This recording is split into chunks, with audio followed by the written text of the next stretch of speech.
Okay, everything started about 6:30 that morning. We had a truck all of a sudden come by in front of the house, come down here and spin around real fast, throwing dirt everywhere, and left. And we assumed, somebody was just driving through here wild, and decided to go look at the camera and see who it was. And we pulled up the video, and I said, that looks like our neighbor's truck. And so we started calling them and found out, hey, they're still there. His truck has been stolen. So at the meantime, I was looking at the footage. I backed up a little extra on it and looked at it, and I said, well, somebody come all around our vehicles. You could see the guy walking around, going to our doors, and walk down the front and go to his house. And then, we ended up calling the police for a stolen vehicle and didn't know where he'd come from. I noticed he never come off the road, and the guy was, in his underwear and socks, didn't know where he'd come from. And we was down here with the police at the neighbors doing a police report on the vehicles. And then all of a sudden a mention of the guy had got clipped by the train had sort of come out of the conversation down there. And I said, well, he was walking around, he went down my son's truck, looked like he might have left a little bit of blood or something on the truck. So the police come down and checked it and decided, we'll take this and we'll put out a report looking for the vehicle. And they ended up leaving. So my neighbor, in the meantime, they drive around looking for their vehicle, and they find another abandoned truck over by the Livingston sewer treatment plant that had led back to him abandoning that truck, and nobody knew anything about a baby or anything at the time.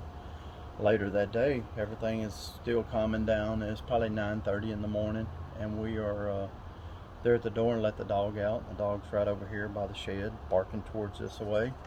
At the time, I couldn't tell. I come outside, I was like, well, that dog's barking at somebody down by the tracks. I wonder who's back here. So I come down this way, but the dog's standoffish and barking towards the shed here. And I started looking around, and I heard the baby cry. So that's when I was like, what was that? I couldn't tell. And I opened the shed door, and then we turned around, and right in here, between the motorcycle and that right there, the baby was laying right there with just looking up at me. And that's when my wife was at the door, said, what is it? What's he barking at? And I told her to call 911. There was a baby in here. Of course, her thoughts was, what kind of baby? What are you talking about? And I said, an infant, you need to call 911. So we got on the phone with 911. And at the time, I was like, don't touch her.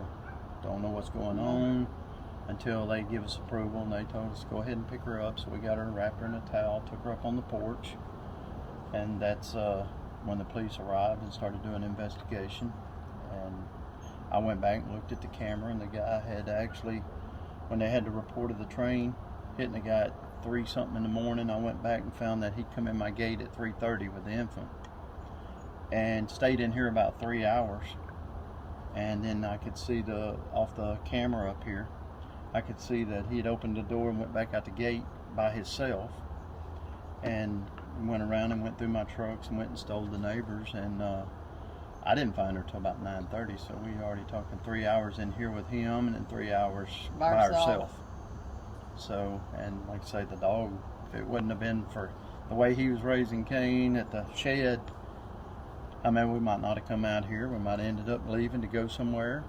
But very fortunate. Yeah. That we were here. Well, my thoughts, of course, something bad happened to her, because she didn't have no undergarments on, and I was, of course, as a parent, I'm going to be like, something bad has happened to her. And she wasn't overly frantic or nothing. So that was good. So when I held her, she just went to sleep.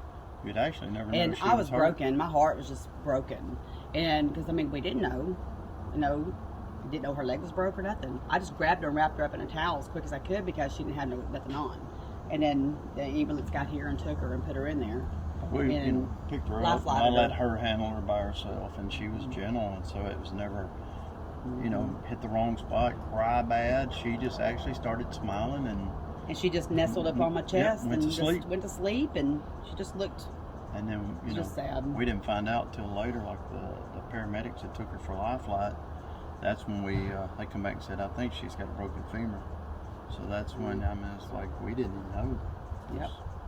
So then we got to the next day, we didn't hear really nothing for the rest of the day. And then yesterday we took our kids to Main Event for their birthday, the twins.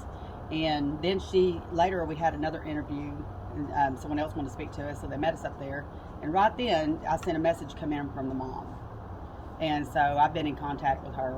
She's reached out, so we've been talking, and you know, she's sending me pictures and updates of the baby. So that's been comforting. Thank God. She doesn't know really. She's trying to reach out and find out what exactly happened. She wants to know what happened to her baby, because she thought when the father took the baby, that baby was in, you know, good care of a parent. So she's pretty frantic about what has happened to her. But she says that the baby she hasn't had no surgery. She has a cast up here. I've seen the pictures, and but she's just trying to figure out what happened. You know, because she can't get any information. So I don't know what to tell her. I could tell she's pretty broken. She wanted to know about if we knew anything about the train. And I really couldn't give her a lot of information because we don't know. So I was just asking her if she was with her and, you know, if she was safe and everything. And she's very confused about everything that's going on. Pretty much clueless to everything that has happened. That's why she reached out. And then also she thanked me a whole lot for being there for her baby. And she was very, very sweet. And my heart just goes out to her. But I would love to, maybe I'll be able to get to see her and just give her another little hug. And the mom, she'd like the same thing. So she's been very sweet. He just pretty much, you know, you could barely see, my camera was a little high. I could barely see that he had an infant.